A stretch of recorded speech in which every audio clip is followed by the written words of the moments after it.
The mysterious city of Machu Picchu is no longer occupied. It's been empty for nearly half a millennium. You began to see within this the outline of a doorway. And we're talking about ultimately being able to recover the power that Pachacuti. For 500 years, it remained hidden under the terraces, under the temples, under the postcard views that millions photograph every year, and nobody had any idea. Then, between 2023 and 2025, 3 separate teams of scientists using DNA extraction, LiDAR scanning, and satellite imaging accidentally triggered a discovery that completely rewrote everything we thought we knew about this place. What they found beneath the surface was not just older than expected or bigger than expected. It was something that should not exist at all. And here is what makes this story dangerous. Within weeks of the findings going public, the Peruvian government made a move that makes no sense. Unless what is buried beneath Machu Picchu is worth more hidden than understood. This is the discovery no one saw coming, and no one was prepared for what happened next. And the bones that changed everything. To understand what is buried beneath Machu Picchu, we have to go back 1 year earlier to a genetics lab at Yale, where a bioarchaeologist named Dr. Lucy Salazar had just received results that made her call her colleague at 2 o'clock in the morning. For months, Salazar and geneticist Dr. Richard Berger had been leading an effort to extract and sequence the DNA of 34 individuals buried within the walls of Machu Picchu. Not random bones found in rubble. These were carefully placed burials positioned in deliberate locations throughout the citadel over centuries. The study was supposed to be straightforward, a genetic census confirming what most scholars believed, that Machu Picchu was a royal estate for the Inca Emperor Pachacuti, a retreat in the clouds for the most powerful man in South America. When the Spanish conquistadors invaded the Inca Empire in 1532, they only had a tiny army of 130 infantry and 40 cavalry. But here's the thing. The data did not cooperate. The DNA profiles of those 34 individuals did not align with standard Inca highland populations. Not even close. The genetic diversity was staggering. People from completely different ethnic backgrounds, different regions, different linguistic groups, all interred together in one place. Some carried markers from coastal populations hundreds of miles to the west. Others traced to groups far to the north. Dr. Berger later described the findings as unlike anything they had anticipated. The picture forming on their screens looked nothing like a royal retreat. This was something else entirely, something far more complex and far more deliberate than anyone had imagined. And then Salazar found the 6 women. 6 female remains buried among the others carried DNA that traced not to the Andes Mountains, but to the Amazon rainforest, lowland jungle. People found at 2,440 meters altitude in the clouds, at a site supposedly reserved for Inca royalty. I need you to picture the distance here. The Amazon basin and Machu Picchu are separated by some of the most brutal geography on the planet. You start in dense, sweltering jungle at near sea level, humidity so thick you can taste it. Then you climb through cloud forest up vertical mountain passes where the trails are barely wider than your shoulders, freezing altitudes where the air thins until your lungs burn. The temperature drops 40 degrees in a single day. The terrain shifts from mud to ice to exposed rock face. And modern hikers with satellite phones and Gore-Tex gear still die on routes like these. And somehow 500 years ago, these women made that journey, or were made to make it. One pair stopped Salazar cold, a mother and daughter buried near each other. When the team analyzed the isotopes locked in their bones, the chemistry told 2 completely different life stories. The mother's bones carried one dietary and geographic signature. The daughter's carried another. They had lived in different places at different times of their lives, different diets, different water sources, different worlds. The mother had grown up eating the foods of one region, breathing its air, drinking from its rivers. The daughter had done the same somewhere else entirely. 2 women connected by blood, separated by geography, and then reunited in death at 2,440 meters, in a citadel nobody was supposed to question. Salazar sat with those results for a long time before she wrote anything down. This was not random migration. This was orchestrated, deliberate. These women were brought to Machu Picchu on purpose, transported hundreds of miles through some of the most punishing terrain on Earth. Someone decided they needed to be here. Someone with the authority to move people across an empire like pieces on a board. The question that nobody in the Peruvian government wanted to touch was brutally simple. Why? Why bring Amazonian women to a mountain fortress in the sky? What role did they play? And what does their presence tell us about what Machu Picchu actually was? But that was not even the strangest part, because while Salazar and Berger were analyzing bones in New Haven, someone else was already scanning from the sky. And what they found made the DNA look like a footnote. What the lasers found. In 2024, Ari Karamonica and a team of remote sensing specialists flew LiDAR-equipped drones over sections of Machu Picchu that no tourist has ever set foot on. LiDAR fires millions of laser pulses at the ground and builds three-dimensional maps of what lies beneath vegetation, soil, even shallow rock. It strips away the jungle like peeling skin off a body. It sees what human eyes cannot. The drone swept across dense forested slopes surrounding the famous terraces and temples, areas that had been classified for decades as natural wilderness.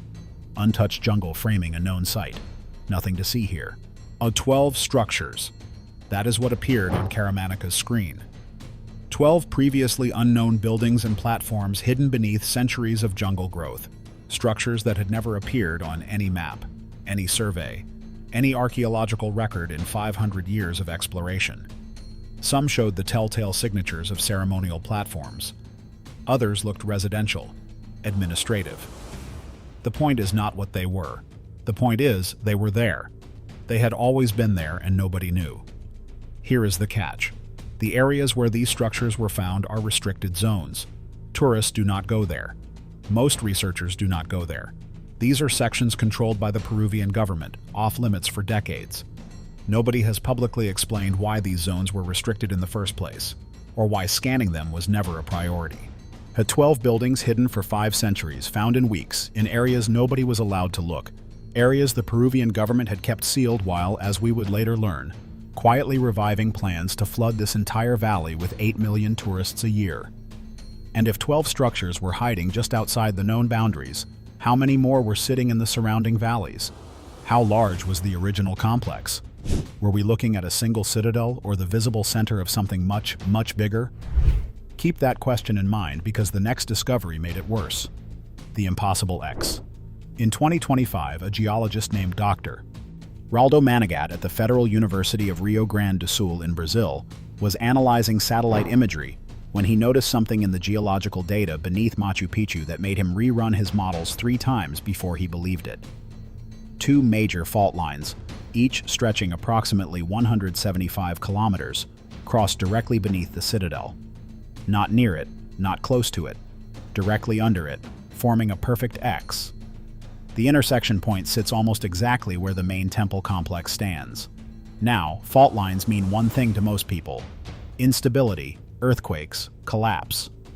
But when Managat and his team ran computer simulations, over 1,000 earthquake scenarios across every conceivable magnitude and direction, the results broke every expectation they had.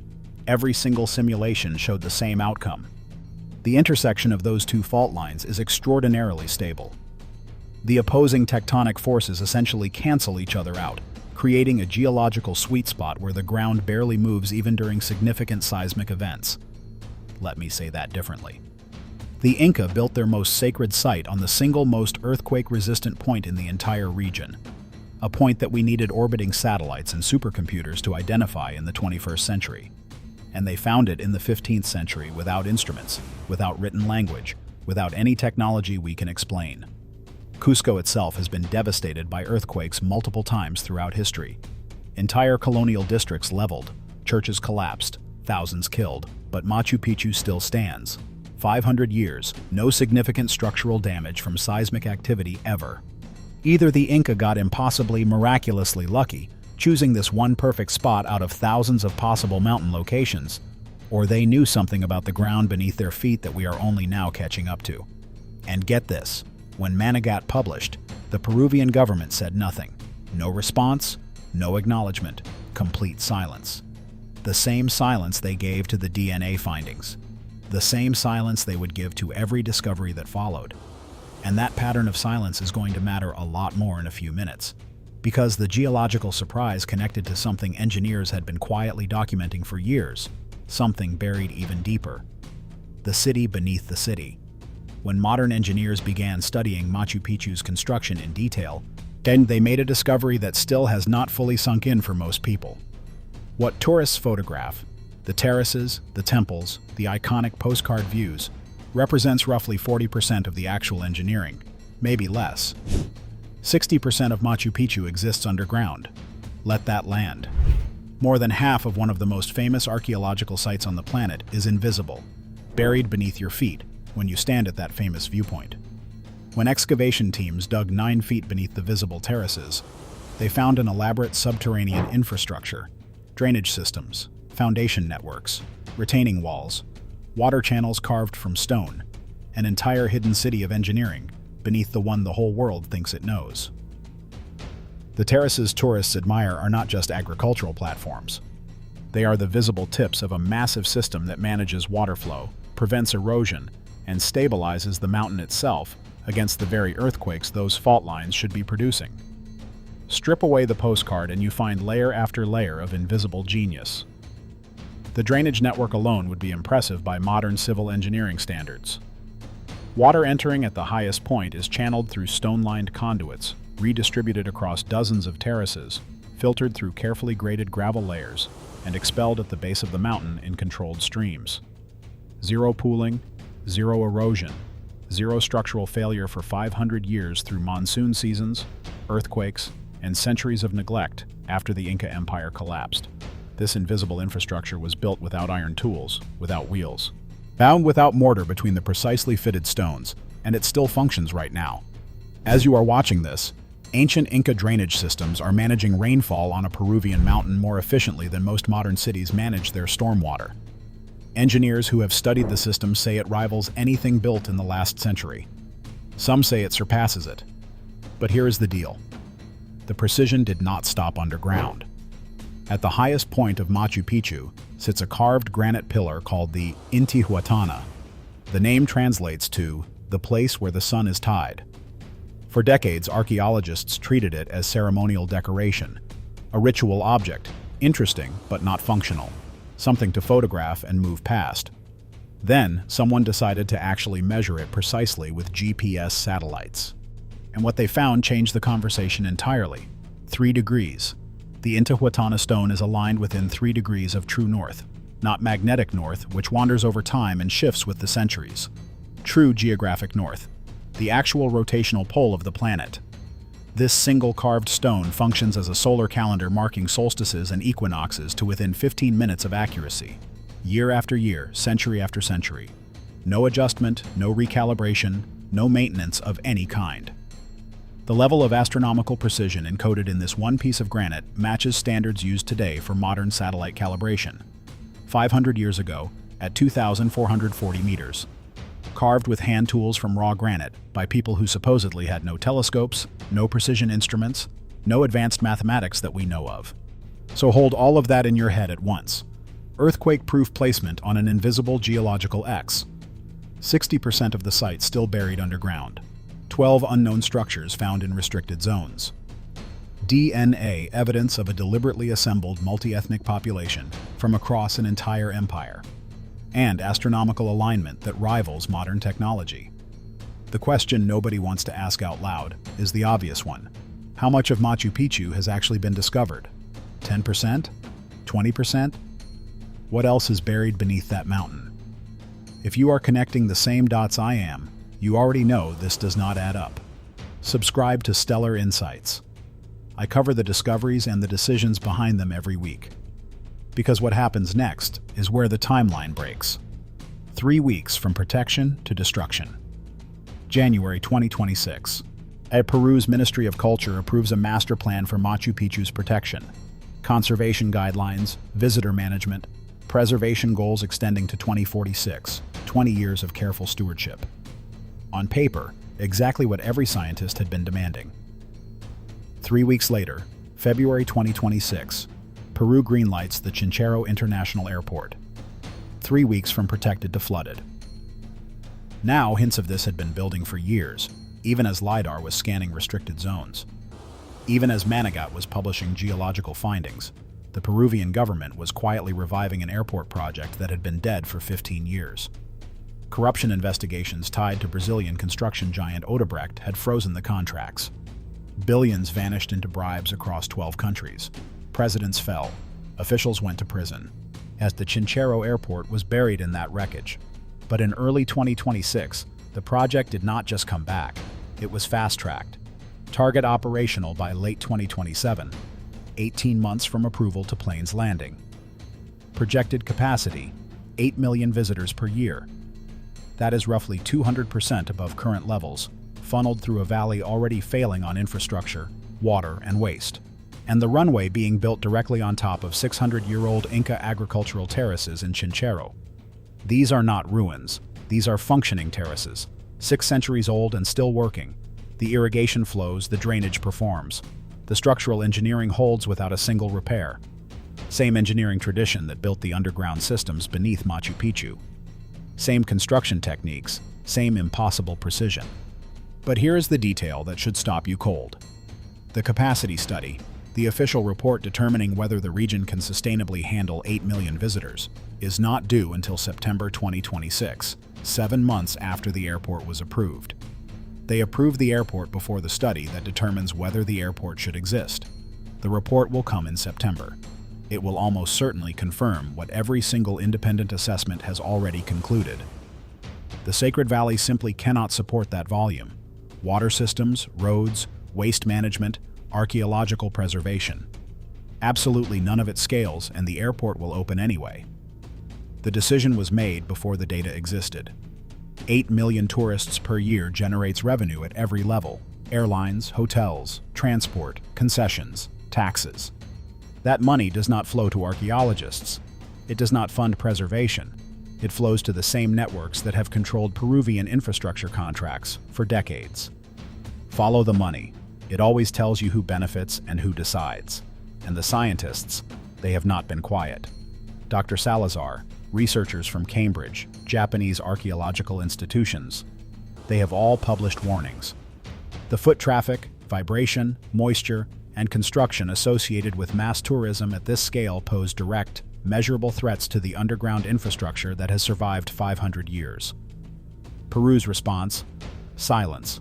No rebuttals, no counter-arguments, no engagement with a single data point, just silence and a construction timeline. One side has peer-reviewed research, DNA evidence, LiDAR mapping, geological modeling, and 5 centuries of structural proof. The other side has revenue projections and a runway blueprint, and the terraces they are about to pave over. Once those are gone, the living laboratory for understanding how Machu Picchu's underground systems were built is gone with them permanently, what they do not want studied. So here is where we are, and I need you to hear this clearly. Scientists spent 5 years peeling back what Machu Picchu really is. Not a vacation palace for an emperor, not a ceremonial retreat, a deliberately engineered nerve center of an empire. Genetically diverse, geologically perfect, built on an invisible X that we needed satellites to find. 60% buried underground, aligned to the stars within 3 degrees. And a site so precisely constructed that its plumbing still works after 5 centuries, and its foundations shrug off earthquakes that have flattened modern cities built with steel and concrete. And now, after every scan revealed how impossibly complex it is, after every study proved how fragile the ecosystem around it is, after every piece of evidence pointed towards something far more significant than a tourist destination, Peru is racing to open the floodgates. Not carefully, not gradually, in 18 months flat. The capacity report arrives September 2026. The airport opens late 2027. But here is the question that will not let go. And I'm going to say it because nobody else will. What if this is not about tourism at all? What if the scans revealed something that certain people do not want carefully, publicly, independently studied? What if what is underground, what is hiding in those restricted zones, what those 12 structures actually contain, is more valuable controlled than understood? What if someone looked at that data and saw not a heritage site, but an asset? I am not saying conspiracy. I am saying the timeline makes no sense unless you factor in what these discoveries threaten. 15 years of nothing, dead silence, not a single shovel in the ground. Then 5 years of revelations that proved the site is orders of magnitude more significant and more fragile than anyone understood. And suddenly, urgently, an airport project that sat dead for a decade and a half has to be finished in 18 months. right after scientists proved there is far more buried beneath that mountain than anyone realized. Right after the data showed we have only scratched the surface of what is down there.